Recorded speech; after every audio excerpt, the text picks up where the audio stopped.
नंदुरबार जिल्ह्यात तापमानाचा कहर दिवसेंदिवस वाढत आहे। आजचं तापमान चक्क 45 अंश वर पोहोचलेलं आहे।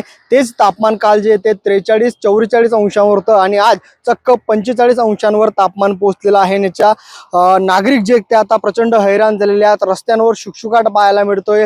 घराबाहेर नागरिक जे ते निघताना टाळत असल्याचं दिसून येत आहे। तर गेल्या अनेक वर्षांचा रेकॉर्ड जो आहे तो आज मोडलेला आहे आणि तापमान जे ते 45 अंश वर पोहोचलेलं आहे। गेल्या अनेक वर्षानंतर जे ते तापमान हे अति तीव्र झालेलं आहे।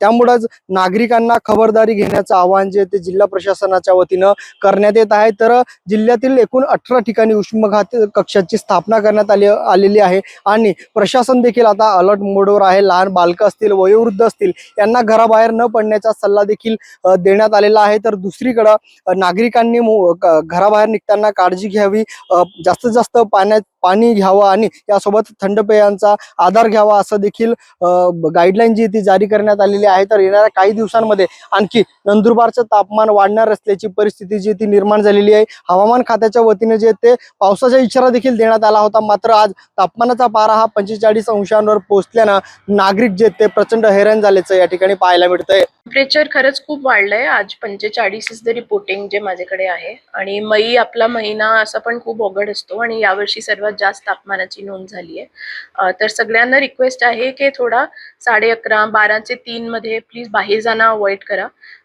डिहायड्रेशन नाही होणार यामुळे खूप काळजी घ्या। खूप पाणी आणि स्पेशली ORS आणि जे हायड्रेशनचे आपले निंबू पाणी किंवा हे सगळं असतो तर हायड्रेटेड पण ठेवा।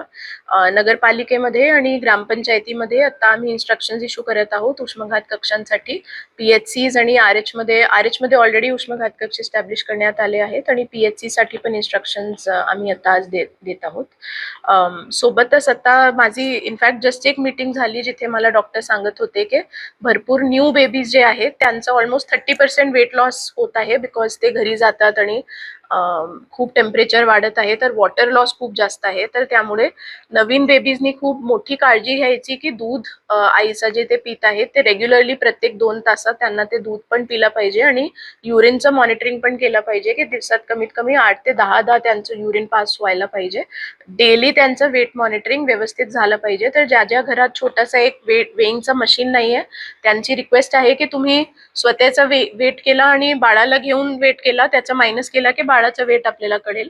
तर त्याचं पण रोजचा रोज वेट करत जा। Anything more than 10% weight loss is abnormal. तर तसं जर आहे तर हॉस्पिटलमध्ये जाऊन डेफिनेटली दाखवलं पाहिजे आणि कधी पण जरा पण सिम्पटम्स आले डिहायड्रेशनचे तर पहिली गोष्ट जाऊन PHC, RH किंवा सिव्हिल हॉस्पिटलमध्ये आपण येऊ शकता। आणि डिस्ट्रिक्टची पण एक डिझास्टर मॅनेजमेंटची हेल्पलाईन आहे, ती हेल्पलाईन पण आम्ही इथे फ्लॅश करतो। प्रत्येक तालुकाचे पण डिझास्टर मॅनेजमेंट हेल्पलाईनचे नंबर्स आहेत आणि डिस्ट्रिक्टचे पण नंबर आहे। आपल्याला कधी पण कोणता पण ऍक्सिडेंट दिसला किंवा कोणते दुसरे रिलेटिव्हसाठी किंवा कोणते दुसऱ्यांसाठी मदतची आवश्यकता आहे तर कृपया करून या नंबरवर आम्हाला त्वरित कॉन्टॅक्ट करा। महाराष्ट्रातील सर्व बातम्यांचे विश्वासार्ह व्यासपीठ सकाळच्या सर्व सोशल मीडिया प्लॅटफॉर्मला लाईक, फॉलो आणि सबस्क्राईब करा।